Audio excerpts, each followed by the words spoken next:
हरि ओम। सहनावतु सहनौ भुनक्तु सह वीर्यं करवावहै तेजस्विनावधीतमस्तु मा विद्विषावहै। ओम शांति शांति शांति। शंकरं शंकराचार्यं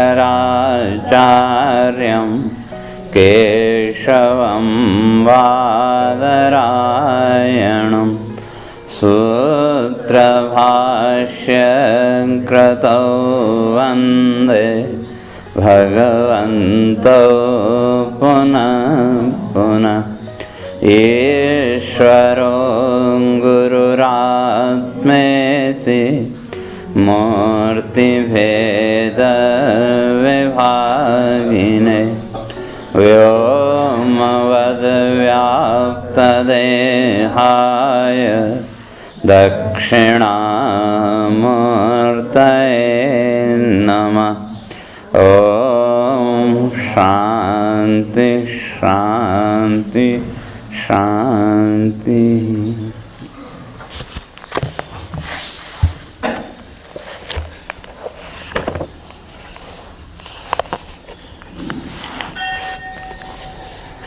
ओम न नाम रूपे गुणजन्म कर्मभिः निरूपितव्ये तव तस्य साक्षिणः मनोवचोभ्यां अनुमेयवर्त्मनो देवक्रियायां प्रतीयन्त्यथापि शृण्वन् गृणन् संस्मरयश्च चिन्तयन् नामानि रूपाणि च मङ्गलानि ते क्रियासु यत्त्वच्चरणारविन्दयो आविष्टचेता न भवाय कल्पते दिष्ट्या हरेशा भवता पदो भुवो भारोपनीतस्तव जन्मनेशितो दिष्टाङ्कितां त्वत्पदकेषु सोहनै द्रक्ष्यामगां द्यां च तवानुकम्पितां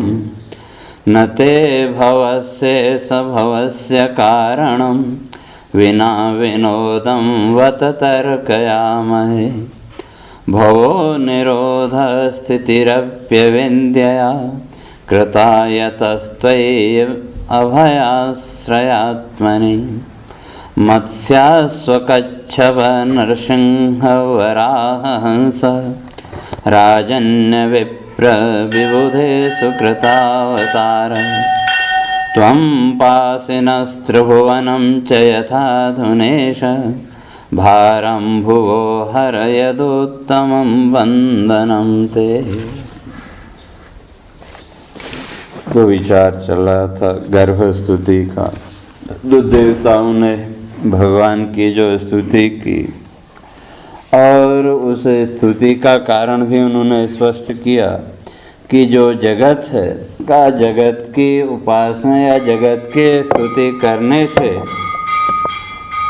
जो जीवन में तो दुख के अतिरिक्त और कुछ मिलने वाला नहीं। और जहाँ तक संसार की बात है, जगत की बात है, तो संसार क्या है?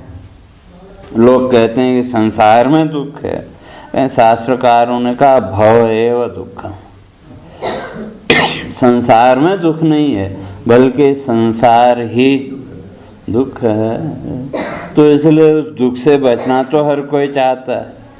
और दूसरी बात, जो निरूप तत्व है जिसका कोई नाम रूप आकार है नहीं, और जिस तत्व का दर्शन प्राप्त करने के लिए बड़े बड़े योगी, उनको भी वर्षों बीत जाते हैं साधना करते करते, फिर भी दर्शन नहीं होता।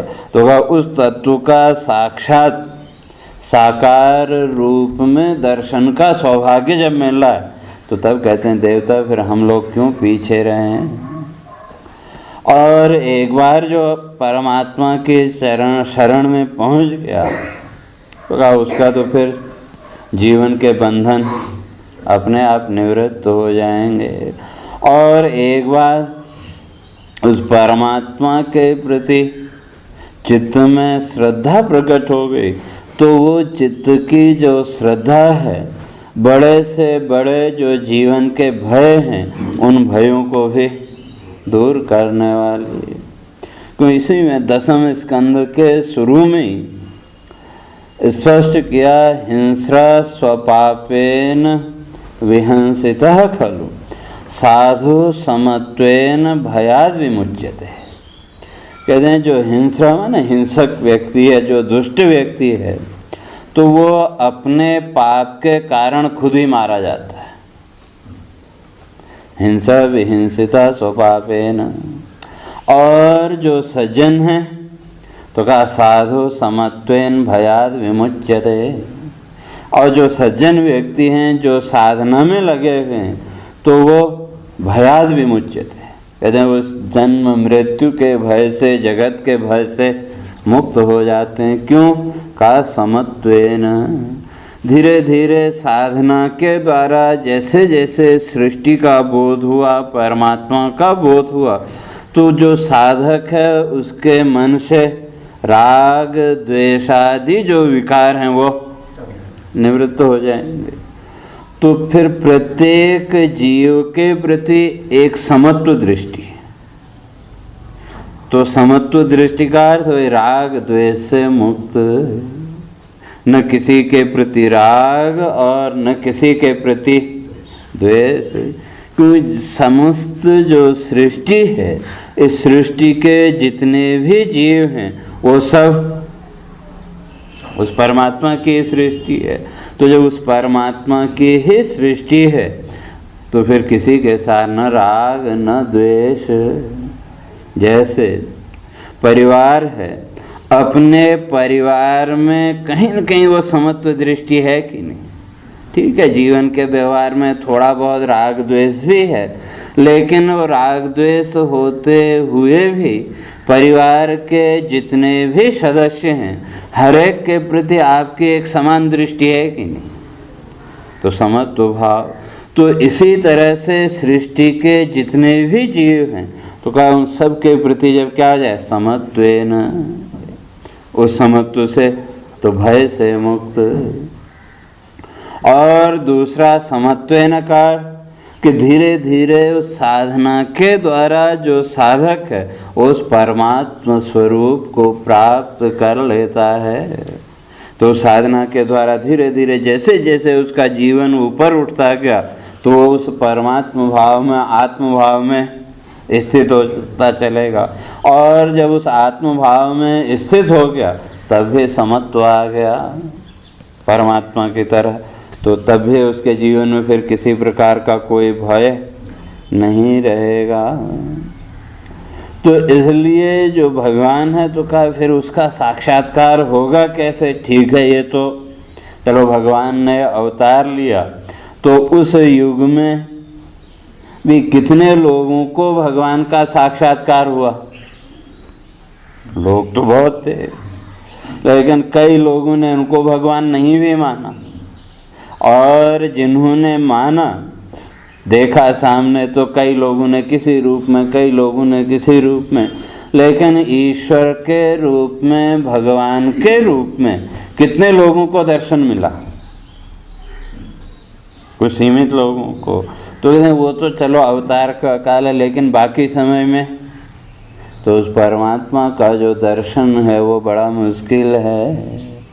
क्योंकि जो भी नाम आदि हैं, कहते हैं न नाम रूपे गुण जन्म कर्म भी निरूपितव्ये तव तस्य साक्षिण। तो उस परमात्मा का जो साक्षात्कार, वो परमात्मा कैसा है, तो उसका निरूपण करने के लिए कहते हैं न तो गुणों के द्वारा उसका निरूपण कर सकते हैं, न नाम और रूप के द्वारा। क्योंकि अगर गुण उसमें मानेंगे तो विकृति माननी पड़ेगी। जितने भी संसार के पदार्थ हैं, हर एक पदार्थ का अपना कोई न कोई विशेष गुण है, और जितनी भी ये गुण से युक्त वस्तुएं हैं, जितने भी ये पदार्थ हैं, ये सब नाशवान। तो इसलिए जो परमात्मा है उसको क्या कहा? निर्गुण। लेकिन निर्गुण होते हुए भी इन संपूर्ण गुणों का आश्रय वही है। तो अगर किसी एक गुण के द्वारा आप परमात्मा का विचार करो कि परमात्मा ऐसा है, भगवान ऐसा है, तो उस परमात्मा की व्यापकता तक नहीं पहुंच सकते। तो इसलिए देवता कहते हैं कि नामों के द्वारा तो हम आपका वर्णन नहीं कर सकते। तो हम ही क्या कि जो वेद हैं, वो वेद भी उस तत्व का वर्णन करने में समर्थ नहीं है, क्यों? जो भी वर्णन करेंगे वो शब्दों के माध्यम से होगा, और हर एक शब्द की अपनी एक सीमा है। तो जो असीमित है, तो उस असीमित को सीमित के द्वारा उसका वर्णन नहीं कर सकते। तो इसलिए वो देवता कहते हैं कि उनका तो वर्णन नहीं कर सकते। हाँ, ये है कि गुण कर्म आदि के आधार पर अनुमान कर सकते हैं। जो भी भगवान के विषय में जो भी धारणाएं हैं, जो भी मान्यताएं कि भगवान ऐसा है, वो सब अगर देखें वास्तव में, वो सब हमारे अपने अपने अनुमान हैं कि नहीं, और उन्हीं अनुमानों के आधार पर हमारे यहाँ देवी देवता कितने हो गए? पद्म पुराण के अनुसार देखें तो 33 करोड़। तो जिसको जैसे चित्त में जैसा भाव प्रकट हुआ, जितने उसके चित्त की शुद्धता हुई, और उसके साथ साथ उसकी अपनी जो अपेक्षाएं हैं, आकांक्षाएं, तो उनके आधार पर हर एक व्यक्ति ने क्या किया? परमात्मा के एक रूप की कल्पना कर ली, उसका एक अनुमान कर लेगा, हाँ भगवान ऐसा होगा। या कृष्ण को ही लें तो कृष्ण के कितने रूप आपके सामने? एक तो बचपन का कृष्ण, तो जो बालपन में है, तो बालपन का कृष्ण, युवावस्था का कृष्ण, और महाभारत का कृष्ण, तीन तो प्रसिद्ध हैं। तो बालपन के कृष्ण को देखो तो जो बाल सुलभ चेष्टाएं हैं वो वहाँ आपको देखने को मिलेंगी, और युवावस्था का जो कृष्ण है उसको अगर देखो तो युवावस्था में जो प्रौढ़ता आनी चाहिए, जो चंचलता होती है, वो सब वहाँ देखने को मिलेगी। और महाभारत का जो कृष्ण है, तो अगर उसको देखो तो पूर्ण रूप से परिपक्व कूटनीतिज्ञ, कूटनीतिज्ञ कहो, राजनीतिज्ञ कहो, तो एक पूर्ण रूप से परिपक्व राजनीतिज्ञ। तो अब आप कृष्ण को किस रूप में मानते हैं? तो जो भी रूप सामने आया, हम उस रूप के माध्यम से देखते तो उसी तत्व को। हाँ ठीक है, कुछ लोग हैं, कुछ लोगों ने उसी आधार पर, गुण कर्म आदि के आधार पर एक एक रूप में उसको बांध लिया, हम तो इसी रूप को मानेंगे, तो उससे तो भक्ति की पूर्णता नहीं है। तो इसलिए यहाँ कहते हैं कि इन गुण कर्म आदि के द्वारा, नाम रूप आदि के द्वारा साक्षात्कार नहीं हो सकता। उसके द्वारा तो एक अंश मात्र का दर्शन हो सकता है। मंदिर में भी हम जाते हैं दर्शन करने के लिए, तो कितना दर्शन पाया? एकांश का ही दर्शन। और उसी तरह से कल्पना में भी जब भगवान की कोई बात आए तो उस समय भी हम अपनी एक मूर्ति बना लेते हैं, लेकिन उसमें भी एकांश का ही दर्शन।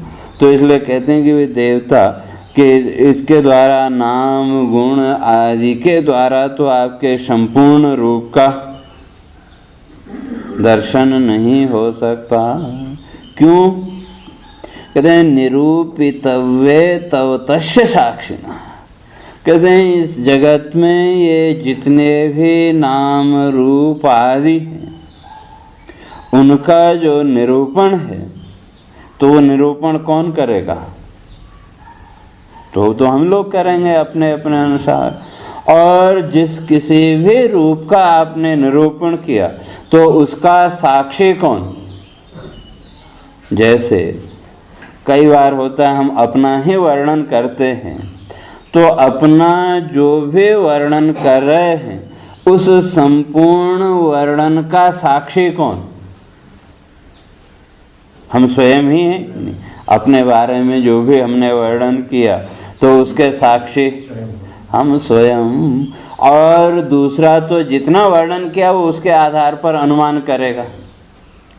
तो उसी तरह से जो वेद हैं तो वो वेद भी क्या है? का तस्य निश्वसिता वेदा। तो वेद भी तो परमात्मा से उसी तत्व से अभिव्यक्त हुए, प्रकट हुए। तो ऐसी स्थिति में वो वेद जो भी वर्णन कर रहे हैं तो उस संपूर्ण वर्णन का साक्षी कौन? साक्षी वही परमात्मा।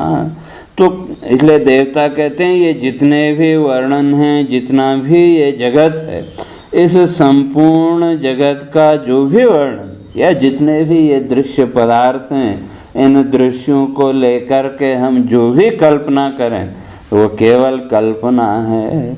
उसके वास्तविक साक्षी तो आप ही हैं। तो इसलिए इन गुण कर्म नाम आदि के द्वारा आपको नहीं जाना जा सकता। तो फिर कैसे जाना जा सकता है? तो ये कहते हैं मनोवचोभ्याम अनुमेय वर्तमनो देव क्रियायाम प्रतीयन्त्यथापि। कहते हैं कि मनोवचोभ्याम अनुमेय वर्तमनो।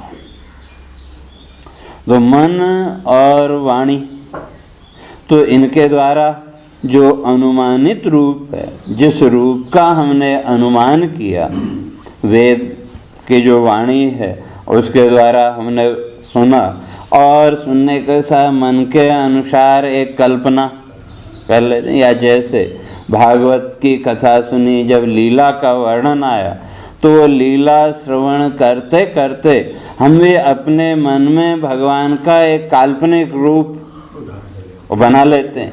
भगवान ऐसा होगा, तो वो जो रूप है वो तो क्या है? हमारा अनुमान है। हमने अनुमान कर लिया कि हाँ ऐसा होगा। लेकिन उस अनुमेय रूप तक पहुंचने के लिए कहते हैं साधना तो करनी पड़ेगी। तो बिना साधना के उस रूप तक नहीं पहुंच सकते। तो इसलिए उसके दो साधन यहाँ देवता बताते हैं। कहते हैं देव क्रियायाम प्रतीयन्त्यथापि। एक उपासना और एक क्रिया योग। तो उपासना और क्रिया योग के द्वारा, तो या सीधे सीधे कहें तो उपासना और योग, तो योग और उपासना और इन दोनों का अगर अर्थ करें तो थोड़ा सा अंतर है। तो उपासना का अर्थ दो शब्द हैं, उप और आसन। तो सामान्यतया उसका अर्थ लोग कर लेते हैं उप माने समीप में, तो आसन का अर्थ बैठना। तो उपासना का इतना ही अर्थ कर लेते हैं, लेकिन वास्तव में यह अर्थ नहीं, बल्कि उप तो ठीक है, उप माने समीप। तो जो आसन शब्द है वो सत्तावाचक है, असभुवि सत्तायाम। तो परमात्मा के सत्ता के निकट अपनी सत्ता को पहुंचाना, उसका नाम उपासना। क्यों? जैसे अगर केवल निकट में बैठना माने तो कई बार वह मंदिर में गए, उपासना कर रहे हैं, मूर्ति के निकट तो बैठे, लेकिन मन से इधर उधर घूमने निकल गए तो शरीर तो वहाँ है लेकिन मन वहाँ नहीं, मन कहीं और, तो उसका नाम उपासना नहीं। तो इसलिए कहा इन नियमेन इंद्रिय मनसो अनुष्ठान, नियम पूर्वक इंद्रिय और मन के द्वारा उसका अनुष्ठान करना। तो अनुष्ठान है ना, इंद्रिय और मन इन दोनों को एक साथ, इन दोनों की एकाग्रता। तो इसलिए उपासना के लिए निकट में बैठना।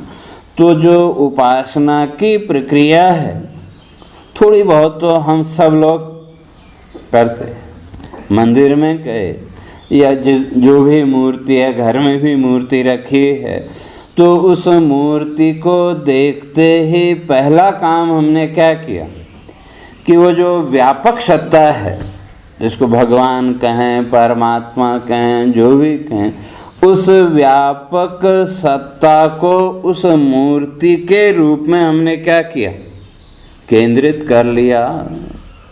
व्यापक सत्ता को वहाँ से खींच के उस मूर्ति में हमने क्या किया, केंद्रित कर लिया। क्योंकि जब तक उस व्यापक सत्ता को आप उस मूर्ति में केंद्रित नहीं करेंगे तो तब तक मूर्ति मूर्ति रहेगी, वहाँ परमात्मा का दर्शन नहीं हो सकता। तो परमात्मा का दर्शन करने के लिए पहले उस व्यापक सत्ता को वहाँ केंद्रित करना पड़ेगा। जैसे आप बाजार में गए किसी मूर्तिकार के यहाँ, तो वहाँ मूर्तियाँ तो कई हैं, लेकिन किसी भी मूर्ति को आप नमस्कार करते हैं क्या? या जैसे नवरात्रि वगैरह चलता है, मूर्तियां घर में लाते भी हैं, लेकिन जब तक घर में ला करके आपने उसको स्थापित नहीं किया, विधिवत उसकी पूजा नहीं की, तो तब तक आपके लिए वो केवल मूर्ति है। क्यों? कि तब तक हमने उस परम सत्ता को वहाँ केंद्रित नहीं किया। और जैसे उस परम सत्ता को उस मूर्ति में केंद्रित किया तो अब वो मूर्ति न रह के क्या बन गया, भगवान का विग्रह। तो इतनी प्रक्रिया तो सभी करते हैं, लेकिन उससे आगे की प्रक्रिया है कि जिस तरह से उस व्यापक सत्ता को हमने मूर्ति में केंद्रित किया, तो उसी तरह से अपनी सत्ता को भी वहाँ केंद्रित करना। लेकिन उससे सब डरते हैं।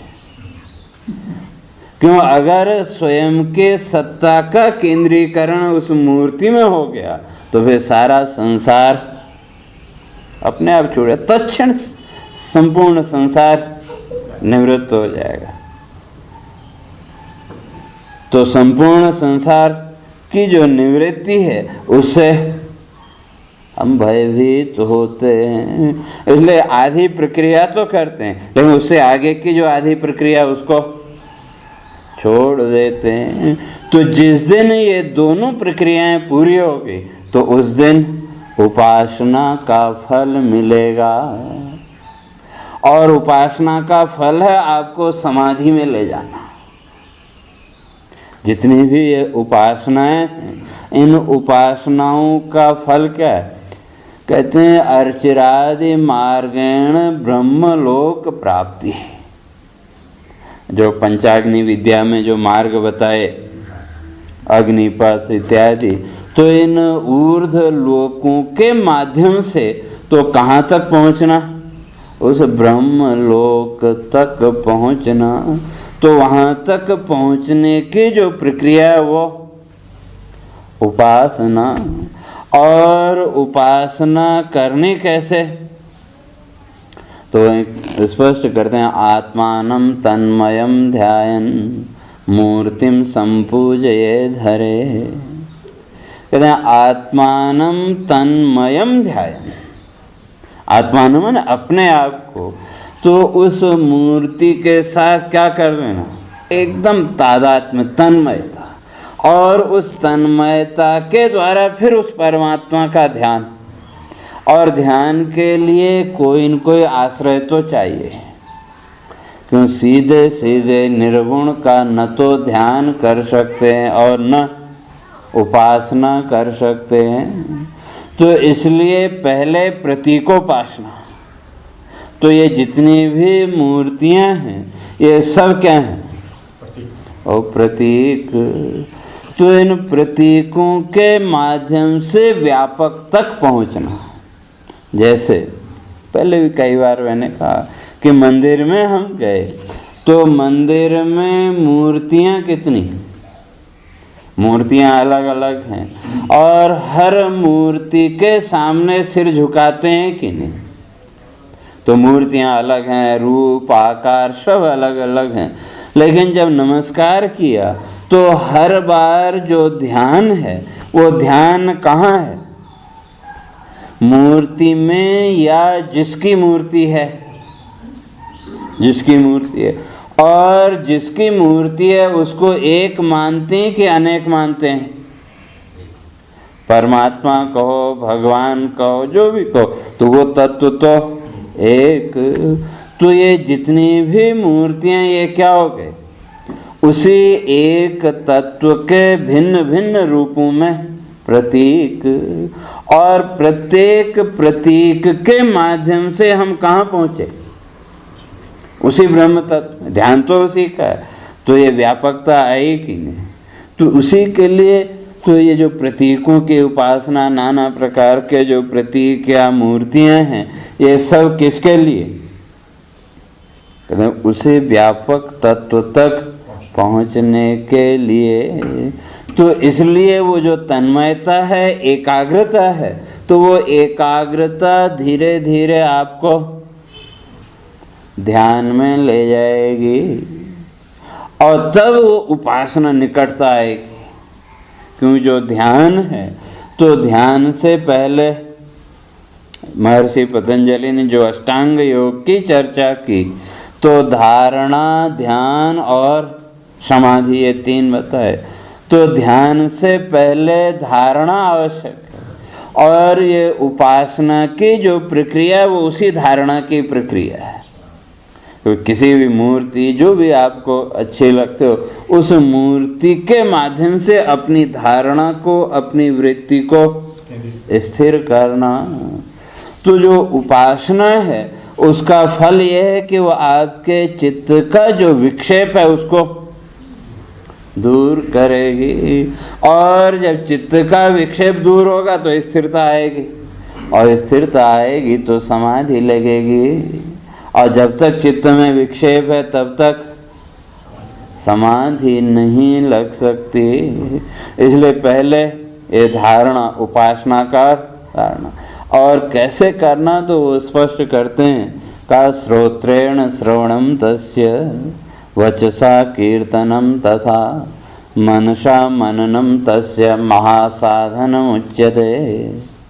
कहते हैं श्रोत्रेण श्रवणम तस्य, श्रोत्र कानों से, तो उसी तत्व का श्रवण करना। तो जब उसी तत्व का आप श्रवण करेंगे तो मन आपका केंद्रित होगा। और फिर जो मनन है का मनसा मननम तस्य, मन के द्वारा मनन भी उसी का। और होता क्या, जीवन का अगर देखें तो थोड़ा बहुत तो हम उपासना करते हैं, घंटा 2 घंटा जो भी रोज का नियम है, और बाकी सब उसके विपरीत। तो घंटा 2 घंटा तो हमने चिंतन मनन भी किया, श्रवण भी किया, वो भी किया, लेकिन फिर बाद में फिर विस्मृति।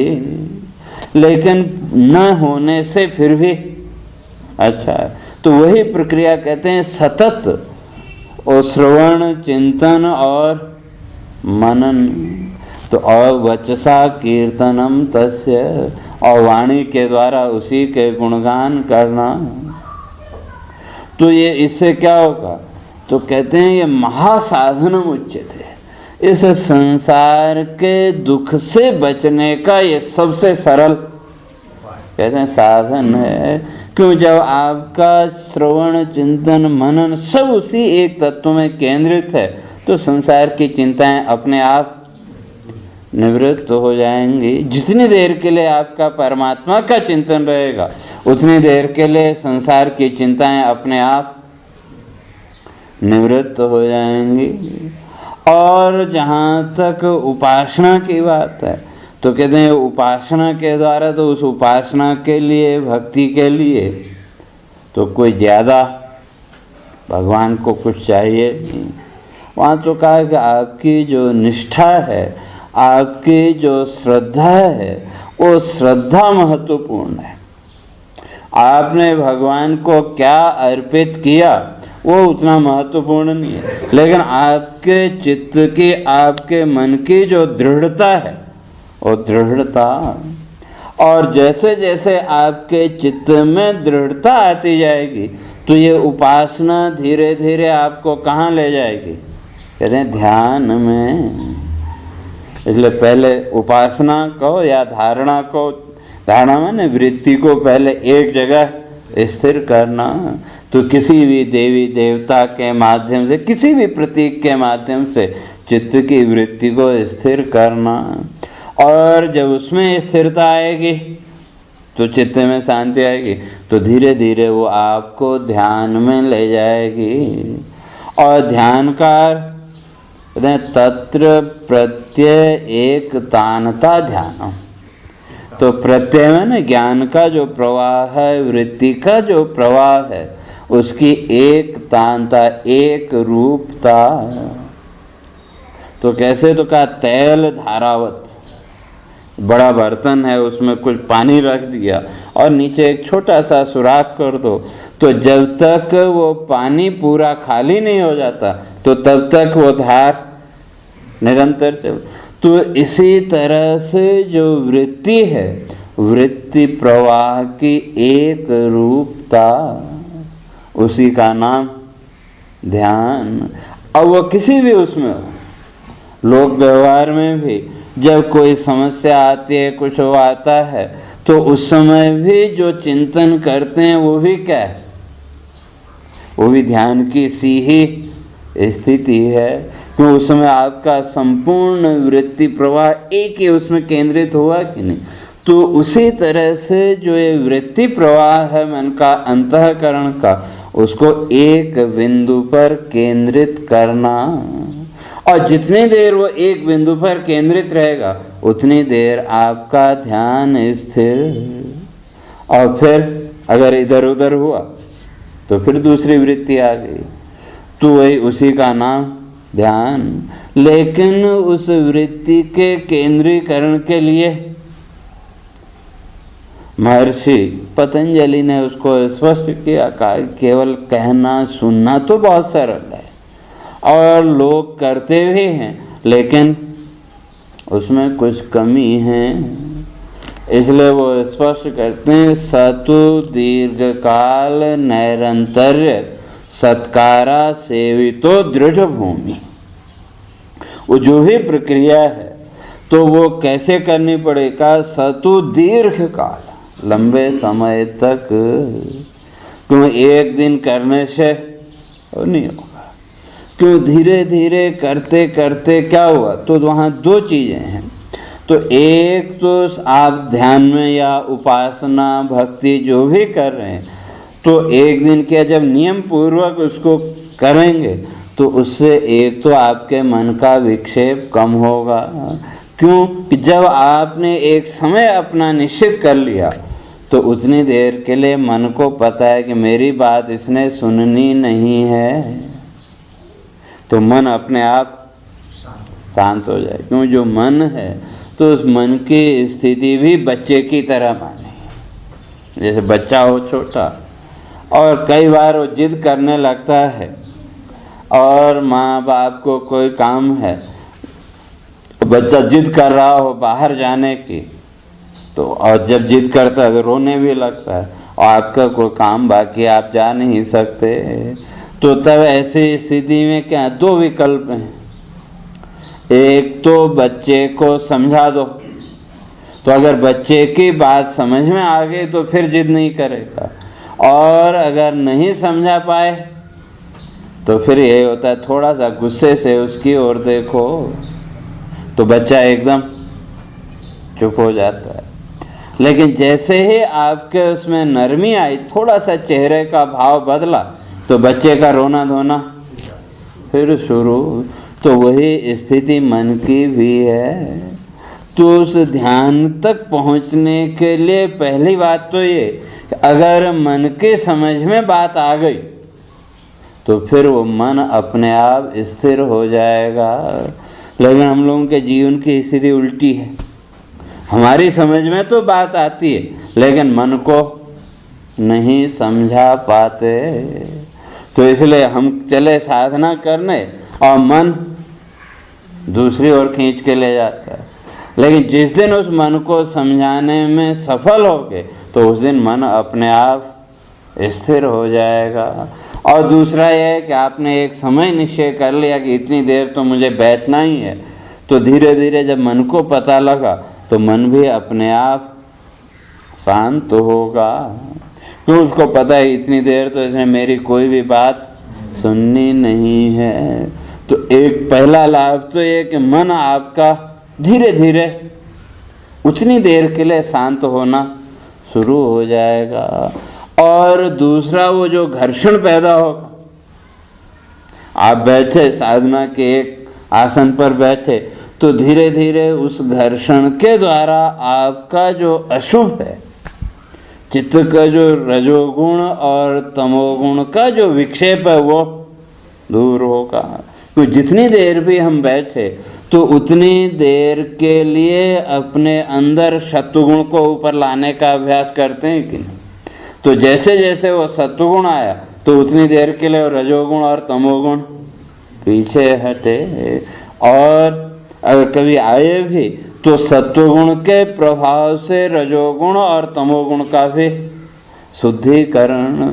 तो धीरे धीरे आपका जो चित्त है वो भी शुद्ध हुआ और मन का जो बाह्य विक्षेप था वो भी दूर हुआ।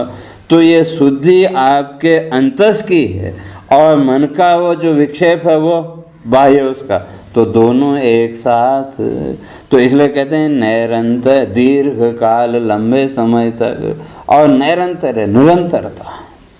क्यों? एक बार अगर छूट जाए तो फिर दोबारा उस क्रम में आने में समय लगता है। तो इसलिए कहते हैं निरंतर। लेकिन इतना ही नहीं, साथ में कहते हैं सत्कार। तो जो भी वो आप करने जा रहे हैं उसके प्रति आपकी श्रद्धा भी होनी चाहिए। केवल ये नहीं कि उसने कह दिया इसलिए चलो कर लो फॉर्मेलिटी के तौर पर, ऐसा नहीं। हाँ, केवल फॉर्मेलिटी, औपचारिकता के नाते भी करेंगे तो उसका भी असर तो होगा, लेकिन जब श्रद्धा पूर्वक करेंगे उसका असर और एक औपचारिकता के नाते किया गया उसका असर, दोनों में अंतर तो होगा ही। तो ये तीन चीज़ें जब होंगी, एक लंबे समय तक और निरंतरता, साथ में श्रद्धा, तो इससे क्या होगा? तो कहते हैं दृढ़ भूमि, सत्कारा सेवितो दृढ़ भूमि। आपकी भूमि तैयार होगी, आपके साधना का एक प्लेटफॉर्म तैयार हो जाएगा, आधार तैयार हुआ। और वो आधार जितना मजबूत होगा तो आगे बढ़ने में उतनी ही आसानी। जैसे कि जमीन है, कोई भी बीज बोना हो तो उससे पहले जमीन को किसान तैयार करता है, और जितनी अच्छी तरह से, जितनी मेहनत वो जमीन को तैयार करने में लगाएगा तो फसल उतनी अच्छी होगी। और ऐसे बीज डाल दिया तो अंकुरित तो हुआ, तो फल भी लगेगा, लेकिन उसकी जो गुणवत्ता है उसमें अंतर आ जाएगा। तो इसी तरह से यहाँ भी कहते हैं कि वे जो साधना है उसके लिए भी ये तीन चीज़ें चाहिए, लेकिन मुख्य है वहाँ श्रद्धा। और जब आपकी श्रद्धा है, आपका हृदय का भाव दृढ़ है, तो उसका फल तो आपको मिलेगा। तो इसलिए कहा तुलसी दल मात्रेण जलस्य चुलुकेन वा विकृणीतम स्वमात्मानं भक्तेभ्य भक्तवत्सल। कहते हैं जो परमात्मा है, भगवान है, उसको कुछ ज़्यादा कुछ चाहिए नहीं, केवल तुलसी दल मात्रेण जलस्य चुलुकेन। कहते हैं एक तुलसी का पत्ता, उतना भी अगर आपने श्रद्धा पूर्वक अर्पित किया तो कहते हैं वो भी पर्याप्त है। या जलस्य चुलुकेन वा, जलांजलि, चुल्लू भर जल आपने चढ़ा दिया तो कहते हैं वो भी पर्याप्त है। क्यों कि जो परमात्मा या जितने भी देवता आदि हैं, तो कहते हैं ये सब देवता भावे नहीं तृप्यन्ति। आपका जो भाव है उस आपके उस भावना से ये तृप्त होते हैं। हाँ, उस भावना के अभिव्यक्ति के फिर ये दूसरे साधन, हमने पुष्प चढ़ाया और दूसरी वो वस्तुएं चढ़ाई, तो वो हमारी उस भावना की अभिव्यक्ति है। और केवल अभिव्यक्ति है, अगर भाव नहीं है तो उसका कोई अर्थ नहीं। तो इसलिए का तुलसी दल मात्र में मेरे को एक कथा याद आई। तो कहते हैं वो जो राजा बलि था, तो बलि के रूप में जन्म लेने से पहले, उससे पूर्व जन्म में, तो कहते हैं एक वो राजकुमार था, राजा का बेटा था। तो धीरे धीरे हुआ क्या, उसकी संगत गलत हो गई, गलत संग में पड़ गया और बिगड़ गया। तो अब राजा का इकलौता बेटा, तो इसलिए राजा का उसके प्रति मोह भी है। तो धीरे धीरे जब बिगड़ा तो बहुत ज़्यादा ही वो बिगड़ गया। तो दुनिया के कोई भी ऐब ऐसा नहीं कि जो उसके अंदर न हो। अब राजा का बेटा है, धन दौलत की तो कोई कमी है नहीं, तो ऐसे जीवन उसका बीतता रहा। तो कहते हैं कि वो जो है तो उसका नियम था, तो नियम पूर्वक एक गणिका के यहाँ जाया करता था। तो एक दिन क्या हुआ कि वो जब गया तो वो स्त्री कहीं बाहर गई हुई थी और दिन भर वहाँ इंतज़ार करता रहा। तो जब शाम होने को आई तो सोचा कि चलो अब तो अपने घर चलना चाहिए, और वापस चल पड़ा। जब वापस चल पड़ा तो उसके लिए जो भी वो फूल के हार वगैरह वो सब लेके गया था, तो सोचने लगा कि इसका अब क्या करूं, क्योंकि जिसके लिए मैं लेके गया था वो तो मिले नहीं, तो इसका क्या करूं। तो ऐसे सोचते हुए चला जा रहा था। तो कहते हैं अचानक रास्ते में ठोकर लगी और गिर पड़ा। तो गिर पड़ा तो अब उसका शरीर इतना जर्जर हो चुका था भोगों के कारण, अब उसके अंदर उठने की भी हिम्मत नहीं हुई। उठने की कोशिश की, लेकिन पता चला कि उठ नहीं सकता। तो अब क्या करे, तो अब थोड़ी देर कोशिश किया, लेकिन फिर उसको लगा कि भाई अब तो मृत्यु नज़दीक है। तो फिर सोचा कि भाई ये जो माला है ये तो बेकार गई, माला और जो भी सामान वो लेके गया था ये तो सब बेकार जाएगी। तो इतने में फिर कोई मदद के लिए देखा इधर उधर। तो कहते हैं रास्ते के किनारे थोड़ी दूर पर उसको एक शिवलिंग दिखाई दिया। तो अब राजा का बेटा जानता तो सब था, तो उसके मन में विचार आया कि लोग कहते हैं भगवान है, तो अगर भगवान है तो सोचा कि ये जो माला है इस माला को भगवान को चढ़ाएंगे। लेकिन अब उठने की तो हिम्मत है नहीं। तो मन में आया कि अगर भगवान है तो मुझे वहाँ तक पहुँचने की हिम्मत भी देगा, और अगर नहीं है तो ये तो वैसे भी बर्बाद हो रही, वैसे भी बर्बाद हो रही। तो कहते हैं घिसटते घिसटते थोड़ी देर में वहाँ शिवलिंग के पास तक पहुँच गया। अब जब वहाँ तक पहुँचा तो पहले तो संशय था कि लोग कहते हैं, अब है कि नहीं है ये संशय।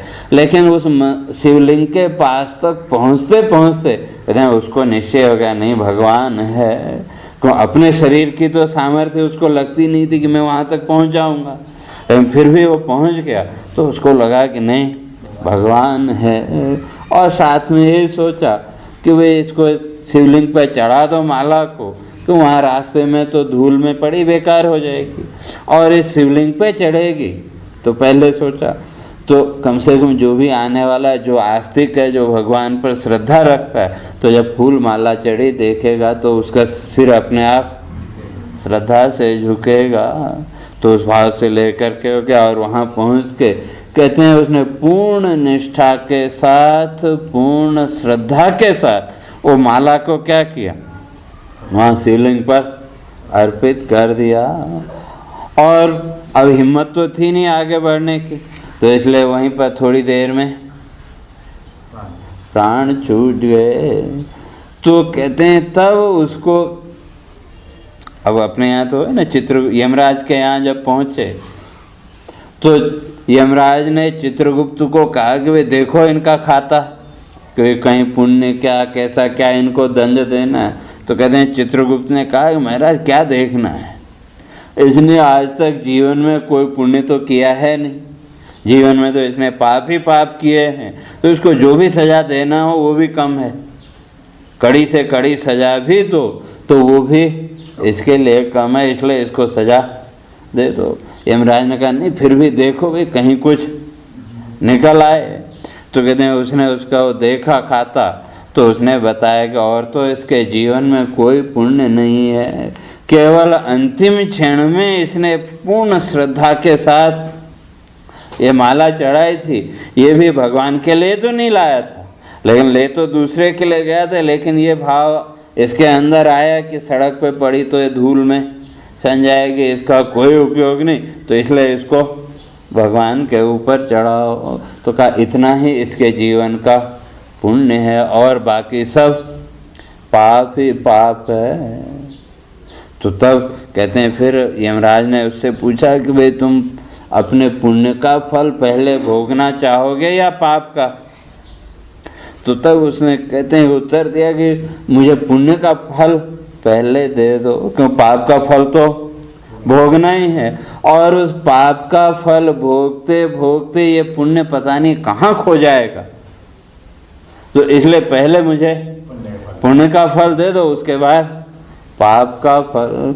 तो कहते हैं उस पुण्य के फल स्वरूप उसको 3 घड़ी के लिए स्वर्ग मिल गया, इंद्र का पद, और वहाँ जाते उसने दान करना शुरू कर दिया, और उसी का फल कहते हैं फिर अगले जन्म में वो राजा बलि के रूप में उसका जन्म हुआ।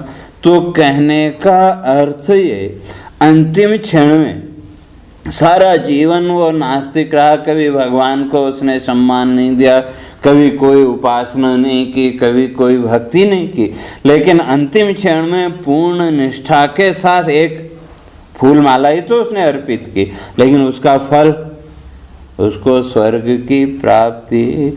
तो कहने का अर्थ ये कि इसी तरह से जिसकी निष्ठा जितनी दृढ़ होगी, उस निष्ठा के द्वारा, उस उपासना के द्वारा परमात्मा की प्राप्ति, अर्थात परमात्मा का साक्षात्कार।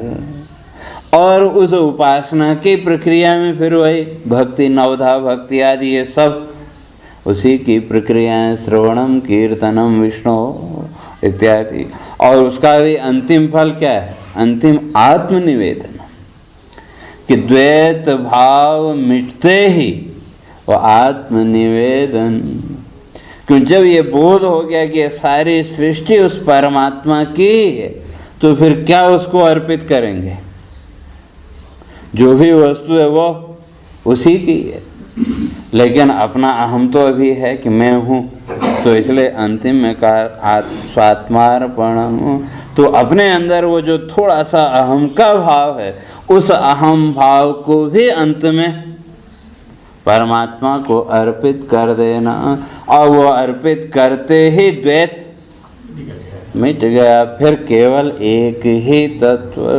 अर्थात कहने का अर्थ उस साक्षात्कार के लिए, उस परमात्मा का अगर साक्षात्कार करना हो, परमात्मा का स्वरूप दर्शन करना हो, तो उसके लिए ये 2 ही विधियाँ, एक उपासना और दूसरी समाधि। लेकिन समाधि तक पहुँचने के लिए पहले ये उपासना और फिर ध्यान। और जहाँ तक ध्यान की बात है, तो ध्यान भी क्रिया योग के अंदर भी 2 अलग अलग हैं। तो जो ध्यान है, तो कहते हैं कि ध्यान के भी 2 भेद। तो एक सविकल्पक अच्छा, वो समाधि सविकल्पक और निर्विकल्पक समाधि, वहाँ तक पहुँचने के लिए जो ध्यान है, तो ध्यान की प्रक्रियाएं लोगों ने अपनी अलग अलग मानी हैं, लेकिन ध्यान की प्रक्रिया क्या है?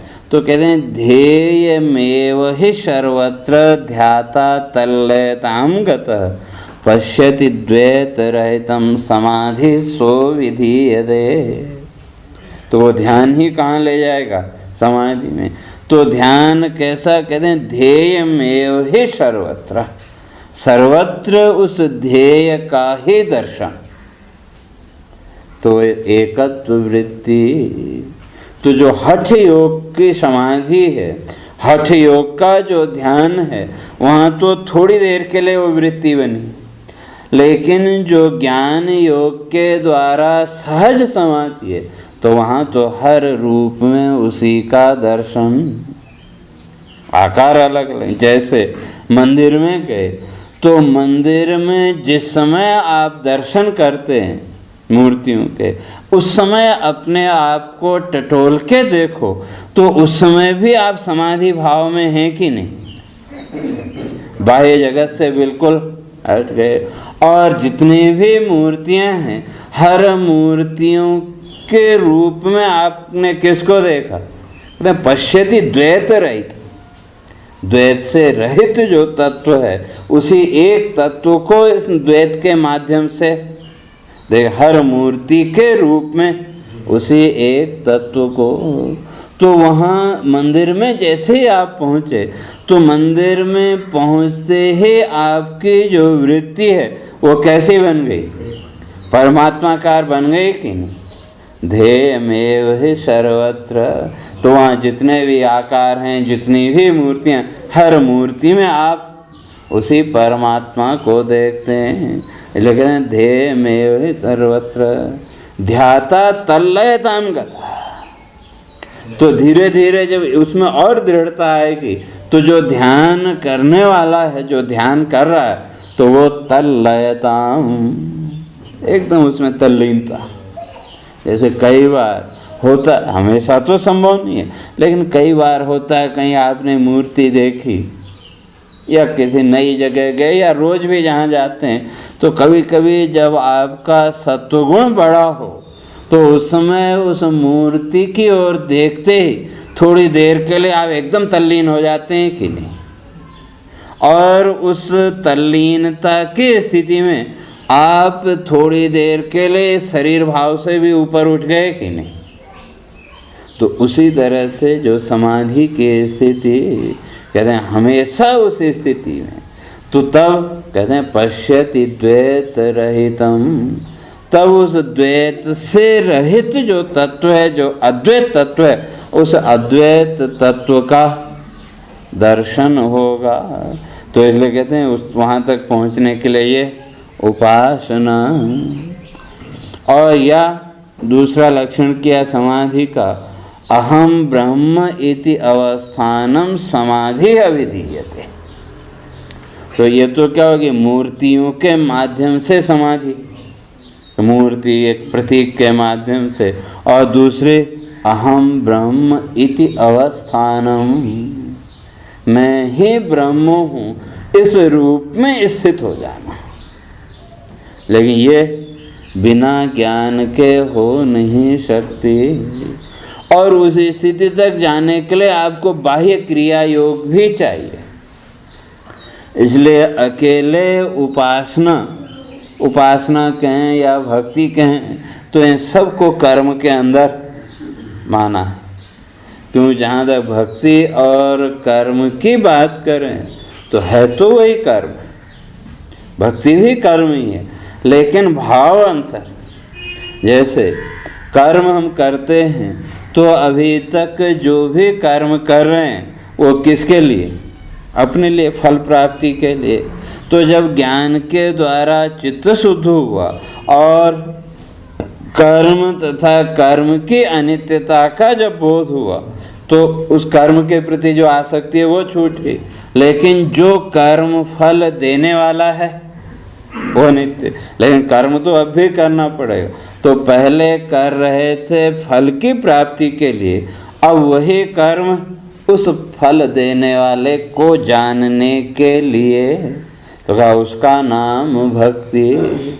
तो पहले अगर फल की प्राप्ति के लिए आप कर रहे हैं तो भले कितनी ही भक्ति करें, वो कर्म के अंतर्गत ही आएगी, पुण्य कर्म उसको कह सकते हैं। और अगर उस तत्व को जानने के लिए आप कर रहे हैं तो आपका प्रत्येक कर्म भक्ति बन जाएगा। है वही, केवल आपका जो भाव है उस भाव के आधार पर वेद हो गया। तो वो जो भक्ति है तो धीरे धीरे कहाँ ले जाएगी, उसी तत्व वही साक्षात्कार कराएगी। तो इसलिए तो साक्षात्कार से जब वहाँ पहुँचे, जब ज्ञान हुआ, तो किसका, अभी तक परमात्मा को अपने से भिन्न मान रहे थे, तो जब उस रास्ते चलते चलते वहाँ पहुँचे तो क्या होगा, एक ही रूप का दर्शन। तो किसका, अपना ही प्रतिबिंब दिखे। और जैसे वो प्रतिबिंब आपको दिखा तो वैसे ही अहम ब्रह्म, अरे ये तो मैं ही हूँ। तो अभी तक जो अलग अलग मान रहे थे उस ब्रह्म की निवृत्ति, कहते हैं अहम ब्रह्मेत्यवस्थानम समाधि, मैं ही ब्रह्म हूँ। ज्ञान पूर्वक इस स्थिति में पहुँच जाने का नाम समाधि। तो तब भी आपको साक्षात्कार हो जाएगा। तो इसलिए देवता कहते हैं कि भाई ये प्रक्रिया तो बड़ी लंबी है, तो उपासना के द्वारा तो सद्यो मुक्ति तो मिलेगी नहीं, क्रम मुक्ति मिलेगी। और कहते हैं अब जब आप साकार रूप में सामने हैं ही तो हमारे ऊपर भी कृपा करिए। तो हम तो आपकी स्तुति कर रहे हैं, इतने समय से कर रहे हैं, तो अब तो कम से कम हमको इस बंधन से मुक्त करें। क्यों, ये उपासना आदि ये सब प्रक्रियाएं तो जगत का, इसलिए हमें उस जगत की वंदना नहीं करनी बल्कि आपकी वंदना करनी है। तो और उस वंदना के द्वारा आपकी अगर कृपा होगी तो हम इससे मुक्त हो जाएंगे। और जो दूसरी प्रक्रिया है वो कहते हैं क्रिया योग। तो उस क्रिया योग की चर्चा अपने फिर कल करेंगे। सीधे होके हरे